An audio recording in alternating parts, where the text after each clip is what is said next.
Poursuivant notre marche de carême, nous sommes entrés ce dimanche dans la quinzaine de la Passion. Avec l'Église entière, notre prière, nos regards se portent sur le Christ, vivant les derniers jours de sa vie terrestre.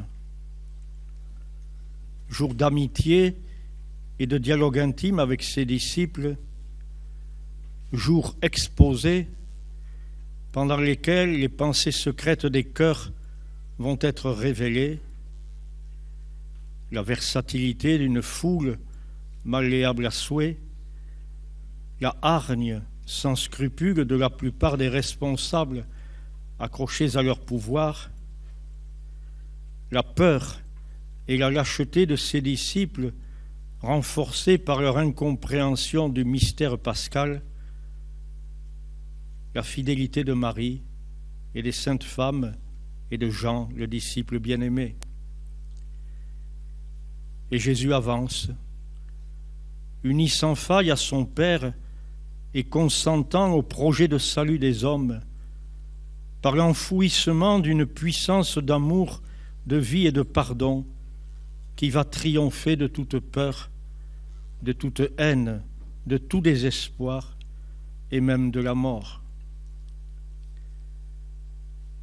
Quelle beauté divine cachée sous le visage du Fils bien-aimé fait homme qui avance, libre et vainqueur sous les traits du juste persécuté et abandonné. Et dans 12 jours, nous chanterons Alléluia, donnant foi et confiance à ce Dieu dont l'amour infini pour les hommes ouvre un sens inespéré à nos vies humaines et à celle de l'humanité entière. Le chemin du bonheur traverse épreuves, échecs, rejets, résistances, menaces, persécutions, chutes, déshumanisation. Le crucifié, ressuscité, est le premier-né d'une multitude de frères, le prophète de la fraternité humaine qui se construit par une vie donnée, une victoire en soi-même contre les puissances de mal et de mort. Quel profond mystère, chers amis! C'est bien celui que nous contemplons, dont nous mesurons toute la richesse, dont nous essayons de vivre, que nous voulons annoncer à tous.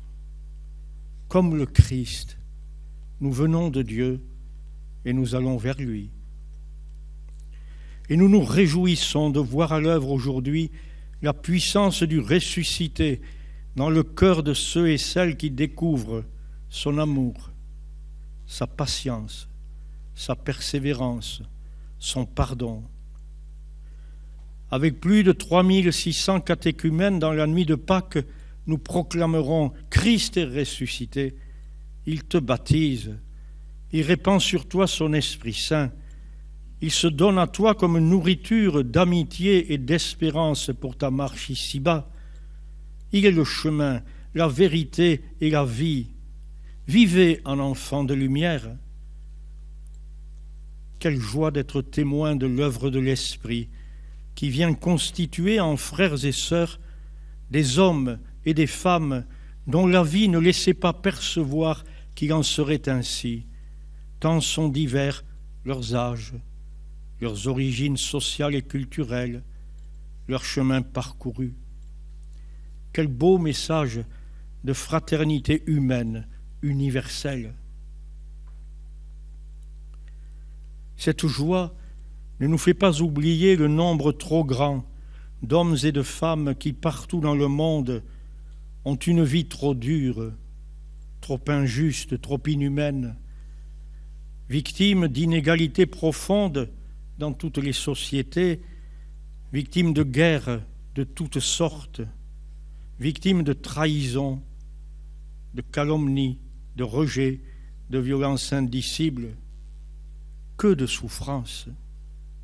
Que d'hommes et de femmes, et même d'enfants, qui connaissent des conditions de vie indignes.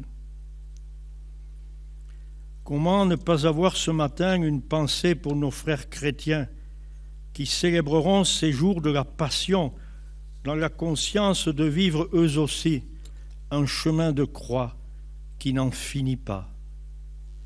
Chrétiens de Syrie, des pays du Moyen-Orient, de Centrafrique, du Mali, d'Irak et de bien d'autres endroits du monde.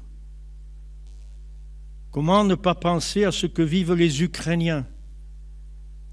La présence parmi nous de Monseigneur Boris Goudziak nous rend proches ce que vit le peuple d'Ukraine. Nous l'avons assuré et nous l'assurons encore de notre prière fraternelle, ainsi que d'ailleurs Monseigneur Jean Théirouz, évêque de l'éparchie de Sainte-Croix de Paris des Arméniens catholiques de France, et Monseigneur Maroun Gemayel, évêque de l'éparchie maronite de France. Il témoigne au milieu de nous de la souffrance des populations arméniennes, libanaises, syriennes et de toutes celles touchées par ce trop long conflit en Syrie. Combien de temps encore auront-ils le sentiment que le reste du monde demeure indifférent à leur sort? Combien de temps encore ces peuples vont-ils douter de la réelle solidarité et fraternité humaine? Oui, la mondialisation de l'indifférence alourdit leurs épreuves. Le sentiment de l'impuissance de la communauté internationale met à jour les égoïsmes d'une humanité qui oublie les exigences de la justice, du droit et de la solidarité. Nous comprenons la forte insistance que le pape François a donnée à la dimension sociale de l'évangélisation dans l'exhortation apostolique La joie de l'Évangile, qui fait suite au synode sur la nouvelle évangélisation pour la transmission de la foi. Il a pu ainsi écrire dans le chapitre intitulé La dimension sociale de l'évangélisation, au numéro 183, « Nous aimons cette magnifique planète où Dieu nous a placés, et nous aimons l'humanité qui l'habite, avec tous ses drames et ses lassitudes, avec ses aspirations et ses espérances, avec ses valeurs et ses fragilités. La terre est notre maison commune, et nous sommes tous frères. Bien que l'ordre juste de la société et de l'État soit un devoir essentiel du politique, l'Église ne peut ni ne doit rester à l'écart dans la lutte pour la justice.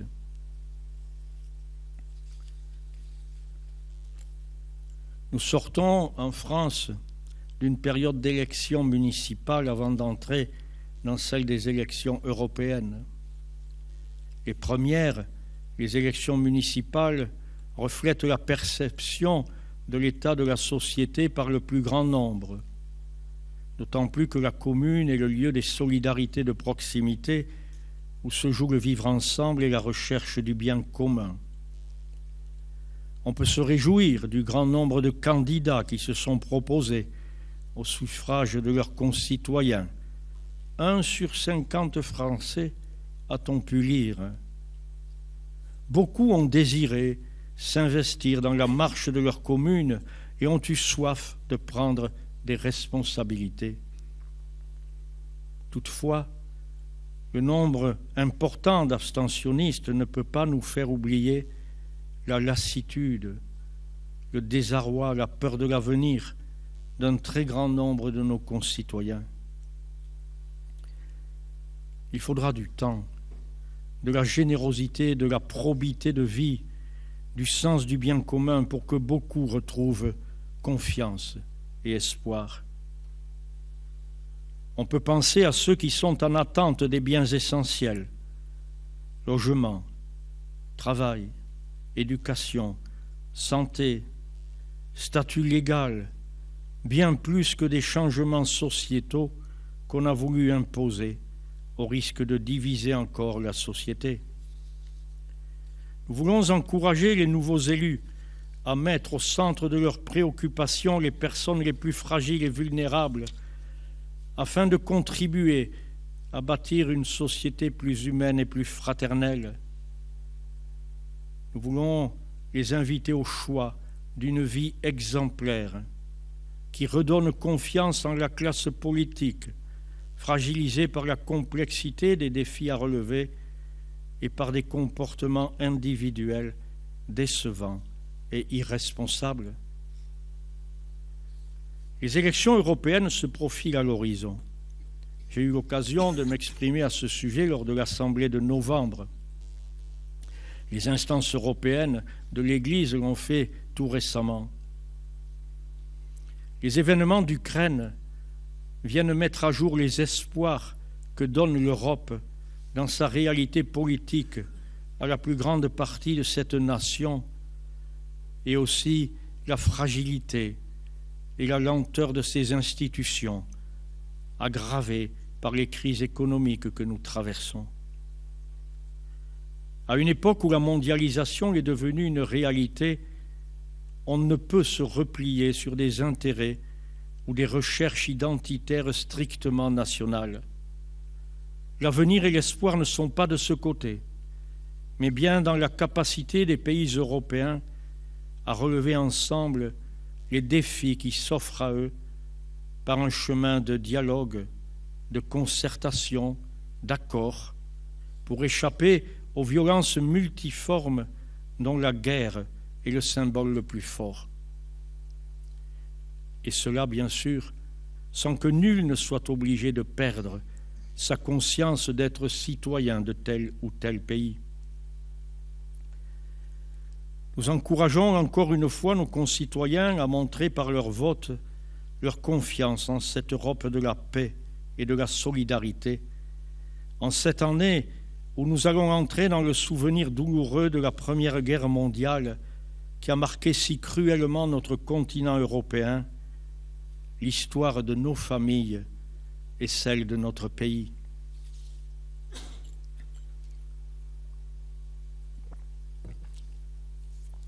Dans à peine 3 semaines, le pape François canonisera 2 de ses prédécesseurs, les papes Jean XXIII et Jean-Paul II. Tous 2 ont marqué profondément la vie de l'Église et celle du monde. Jean XXIII a convoqué le Concile Vatican II qui fut, selon le mot de Jean-Paul II, la grande grâce dont l'Église a bénéficié au XXe siècle. Il nous offre une boussole fiable pour nous orienter sur le chemin du siècle qui commence. Il a invité l'Église à savoir lire les signes des temps. Il s'est élevé contre les prophètes de malheur et a ouvert cette attitude de dialogue que le pape Paul VI a poursuivie avant que Jean-Paul II ne nous conduise à la vivre en nous appuyant sur la lumière du Christ, rédempteur des hommes. N'ayez pas peur, ouvrez toutes grandes les portes au Christ, s'est-il écrié lors de l'homélie de la messe de son intronisation. Cette lecture des signes des temps, le pape François nous invite à la poursuivre dans son exhortation apostolique « La joie de l'Évangile ». Je cite « Je ne crois pas qu'on doive attendre du magistère papal une parole définitive ou complète sur toutes les questions qui concernent l'Église et le monde. Il n'est pas opportun que le pape remplace les épiscopats locaux dans le discernement de toutes les problématiques qui se présentent sur leur territoire. En ce sens, je sens la nécessité de progresser dans une décentralisation salutaire, au numéro 16. Et plus loin, il ajoute « J'exhorte toutes les communautés à avoir l'attention constamment éveillée aux signes des temps. » Il s'agit d'une responsabilité grave, puisque certaines réalités du temps présent, si elles ne trouvent pas de bonnes solutions, peuvent déclencher des processus de déshumanisation sur lesquels il est ensuite difficile de revenir. Il est opportun de clarifier ce qui peut être un fruit du royaume et aussi ce qui nuit au projet de Dieu, au numéro 51. Et il nous invite à aller au-delà d'un regard purement sociologique pour nous situer, au numéro 50, dans la ligne d'un discernement évangélique. C'est le regard du disciple missionnaire qui s'est éclairé et affermi par l'Esprit Saint. Un discernement évangélique, n'est-ce pas ce à quoi nous sommes invités à ce temps qui est le nôtre? Notre société souffre, elle est en interrogation. En son sein, les baptisés eux-mêmes sont habités par des questionnements profonds qui peuvent les déstabiliser, les raidir, les fragiliser. Les questions de société sont profondes. Elles touchent le respect de la vie, celui des enfants, la conception du mariage, la fin de vie, et finalement l'homme lui-même, dans son être profond, et à cause des possibilités qu'offrent les découvertes récentes de la recherche sur le génome humain. Elle touche encore les questions de justice, de partage des biens, de respect de la personne des salariés, réduite trop souvent à une variable d'ajustement, d'accueil des étrangers, de vivre ensemble dans notre société désormais pluraliste. L'avenir ne peut être dans la promotion des comportements eugéniques, ni dans la perpétuation d'un ordre économique qui exclut trop de membres de nos sociétés. Que veut nous dire l'Esprit à travers ces évolutions, ces questionnements, ces souffrances, ces enthousiasmes? Que veut-il que nous disions au nom du bien de l'homme et de tout l'homme? Quelle est la juste manière de vivre en chrétien dans cette société? Les moyens de communication modernes, le développement des réseaux sociaux, avec un emploi parfois marqué par la violence, l'irresponsabilité et la fermeture à tout dialogue, tout cela modifie profondément les comportements individuels et collectifs. Le rapport de force, dans une époque où le législatif n'est plus inspiré par les valeurs qui ont fait notre société, peut être ce qui est recherché au détriment de tout effort de réflexion, de confrontation, de conversion même. Nous-mêmes, évêques, nous sommes souvent sollicités ou même requis pour donner caution à des initiatives de tous ordres. Le risque d'être instrumentalisé ou d'instrumentaliser mérite discernement et échange. Notre ministère trouve son inspiration dans la parole de Dieu, la réflexion de l'Église, la communion épiscopale, l'écoute spirituelle de ce que construit et inspire l'Esprit. Il y a 20 ans, nous avons su engager une vaste réflexion sur la proposition de la foi dans la société actuelle. Le contexte dans lequel nous vivons a bougé. La crise financière, économique, sociale et politique a fait son œuvre. Le pluralisme s'est installé dans notre pays de façon durable.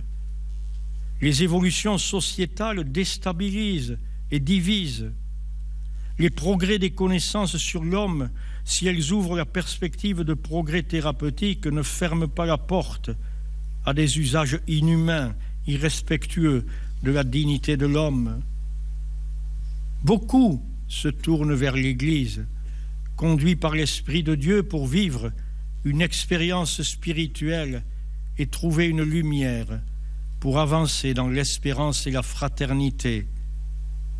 Ils attendent beaucoup de nous. Nous leur redisons cet amour de Dieu pour chacun et nous annonçons l'appel du Christ à construire un monde juste et fraternel. Notre foi est porteuse d'une espérance dont le monde a besoin. Comment poursuivre ou renouveler notre discernement pastoral, notre engagement pour l'homme, pour tous les hommes, à la lumière de l'évangile du Christ? Le temps n'est-il pas venu de l'entreprendre ensemble? Voilà bien des questions dont il faut nous parler pour enrichir notre regard, nous soumettre à la parole de Dieu et tenir notre place dans la conduite du peuple de Dieu. Ne nous laissons pas voler l'espérance, écrit le pape François au numéro 86 de son exhortation apostolique La joie de l'Évangile, et il ajoute: l'idéal chrétien invitera toujours à dépasser le soupçon, le manque de confiance permanent, la peur d'être envahi, les comportements défensifs que le monde actuel nous impose. L'Évangile nous invite toujours à courir le risque de la rencontre avec le visage de l'autre, avec sa présence physique qui interpelle, avec sa souffrance et ses demandes, avec sa joie contagieuse dans un constant corps à corps. La foi authentique dans le Fils de Dieu fait chair est inséparable du don de soi, de l'appartenance à la communauté, du service, de la réconciliation avec la chair des autres. Dans son incarnation, le Fils de Dieu nous a invités à la révolution de la tendresse. Durant cette session, nous allons accueillir M. Jean Vanier. On ne le présente pas. L'occasion heureuse nous est fournie par le 50e anniversaire de la fondation de l'Arche. Sa rencontre de la fragilité et du handicap a bouleversé sa vie. Il est devenu le témoin émerveillé d'une parole humanisante jaillie du plus profond de l'épreuve, de la souffrance, du handicap. Vivre avec les plus fragiles permet de s'ouvrir à des valeurs spirituelles ignorées jusque-là. L'humanisation de la société ne viendra pas de pratiques eugéniques en début de vie, ni d'assistance au suicide en fin de vie. Elle vient de la compassion, du partage de la vie, du toucher et du se laisser toucher, du verbal et du non-verbal, de l'humilité et du service. Éliminer l'autre ne sera jamais une solution humaine. S'il y a des choses à éliminer, elles le sont dans nos comportements marqués par l'égoïsme, la peur, le manque de justice ou de compassion. Puisse se faire entendre la parole des plus faibles et de ceux qui vivent avec eux. Puisse-t-elle réveiller nos consciences pour que nous bâtissions un monde plus fraternel et moins dur. Souvent, la famille est le lieu de ces soutiens admirables. Elle est la première école de la vie, le lieu de l'apprentissage, du respect, de la place faite à celui qui est différent, des solidarités les plus immédiates et naturelles. Le pape François nous engage dans une grande réflexion à laquelle le plus grand nombre ont été associés. Le récent consistoire a permis un premier échange entre cardinaux. Les deux assemblées synodales de 2014 et 2015 permettront d'examiner les défis de la famille dans le contexte de l'évangélisation. Dans sa mission d'accompagnement de l'humanité, l'Église veut à la fois redire une parole reçue du Christ qui lui indique le chemin d'un bonheur durable et en même temps accompagner dans cette recherche ceux et celles que l'épreuve ou l'échec ont blessés. Beau et nécessaire défi, montrer le chemin et relever celui qui est tombé. La pastorale familiale, dans la diversité de ses composantes, met en œuvre cette mission avec bien d'autres. Nous leur exprimons notre encouragement et notre reconnaissance. Mais la plus belle page de ce message est écrite par la vie des couples chrétiens qui, avec réalisme, joie et courage, donnent le témoignage du bonheur que procure une vie de famille fidèle, accueillante à la vie, riche en pardon et en engagement, pétrie par l'amour. Un grand moment de vie d'Église nous attend dans quelques semaines. Le pape François va se rendre en Terre Sainte, sur les pas du Christ, en pèlerin de paix, d'unité et d'espérance. Le patriarche latin de Jérusalem, Monseigneur Foy de Toile, vient de présenter ainsi ce moment. Je le cite. Le point culminant de ce pèlerinage sera l'accomplissement de son vœu, le dimanche soir, le 25 mai, dans l'église du Saint-Sépulcre, église de la Résurrection. Le pape a annoncé un peu plus tôt cette année, le 6 janvier, « Si Dieu le veut, j'irai en pèlerinage en Terre Sainte. Le but principal est de commémorer la rencontre historique entre le pape Paul VI et le patriarche Athénagoras, qui a eu lieu il y a exactement 50 ans. Nous attendons avec impatience l'étreinte du Saint-Père avec le patriarche orthodoxe de Constantinople, Bartholomée, ainsi qu'avec nos frères ici à Jérusalem, le patriarche grec orthodoxe Théophilos et le patriarche arménien Noran et tous les chefs des églises chrétiennes de Jérusalem. Nous sommes appelés à être un, et le pape vient nous le rappeler et renouveler notre esprit d'unité et d'amour fraternel. Dans nos églises diocésaines, en proximité avec ce pèlerinage, nous prierons pour l'unité, pour la paix et la justice en cette terre tellement sainte, et pour la réussite spirituelle de ce grand moment d'église porteur d'espérance.